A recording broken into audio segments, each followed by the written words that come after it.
ಗರ್ಭಕೋಶ ಕೆಳಗಿನ ಭಾಗ ಸರ್ವಿಕ್ಸ್ ಅಂತ ಹೇಳ್ತೀವಿ, ಅಲ್ಲಿ ಸರ್ವೈಕಲ್ ಕ್ಯಾನ್ಸರ್ ಕಾಸ್ ಮಾಡುತ್ತೆ. ಇದನ್ನು ಆದಷ್ಟು ಬೇಗ ನಾವು ವ್ಯಾಕ್ಸಿನ್ ಕೊಟ್ಟರೆ ಅಷ್ಟು ಒಳ್ಳೆ protection. Even boys right from the age of 9 years ಅಂತ ಅವ್ರಿಗೂ ಕೂಡ ಕೊಡ್ಬೋದು. ವ್ಯಾಕ್ಸಿನ್ ತೊಗೊಂಡ್ಮೇಲೆ ಒಂದು 10-15 minutes ಕ್ಲಿನಿಕ್ನಲ್ಲಿ ಕೂತ್ಕೊಂಡ್ಬಿಟ್ಟು ಆಮೇಲೆ ಹೋಗಿರಿ. ಕೆಲವೊಂದು ಟೈಮ್ ಗ್ರೋತ್ಸ್ ಬರುತ್ತೆ ಪ್ರೈವೇಟ್ ಏರಿಯಾನಲ್ಲಿ, ಅದನ್ನು ಅವಾಯ್ಡ್ ಮಾಡ್ಕೊಳ್ಬೋದು.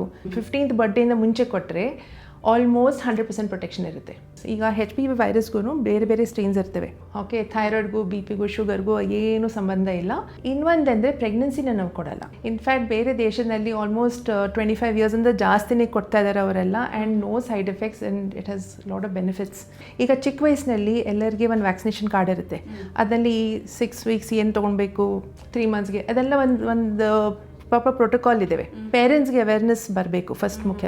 ಅದೇ ನಾನು ಹೇಳ್ತಾ ಇರೋದು, ಬೇಸಿಕ್ಲಿ ನಾವು ಅದ್ರ ಬಗ್ಗೆ ಅಷ್ಟು ಇಂಪಾರ್ಟೆನ್ಸ್ ಕೊಟ್ಟಿಲ್ಲ ಇಷ್ಟವರೆಗೂ.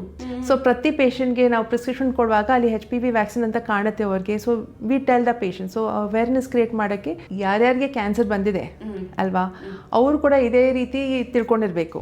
ಸರಿ, ನಮ್ಗೆ ಬರಲ್ಲ, ಯಾಕೆ ಸುಮ್ಮನೆ ತೊಗೊಳ್ಬೇಕು, ಯಾಕೆ ಅಷ್ಟು ದುಡ್ಡು ಖರ್ಚು ಮಾಡಬೇಕು ಅಂತ. ನಾವು ಇನ್ಶೂರೆನ್ಸ್ ತೊಗೊಳ್ತೀವಿ, ಹೆಲ್ತ್ ಇನ್ಶೂರೆನ್ಸ್ ತೊಗೊಳ್ತೀವಿ.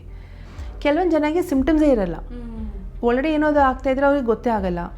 ಈಗ ನಾವು ಒಂದು ಮೂವಿ ನೋಡೋಕ್ಕೆ ಹೋಗಿದ್ರೆ ಅಥವಾ ಒಂದು ಹೋಟೆಲ್ಗೆ ಹೋದರೆ ಎಷ್ಟೋ ಥೌಸಂಡ್ಸ್ಗಳು ಹಾಗೇ ನಾವು ಸ್ಪೆಂಡ್ ಮಾಡ್ತೀವಿ. Vaccinations are always for prevention.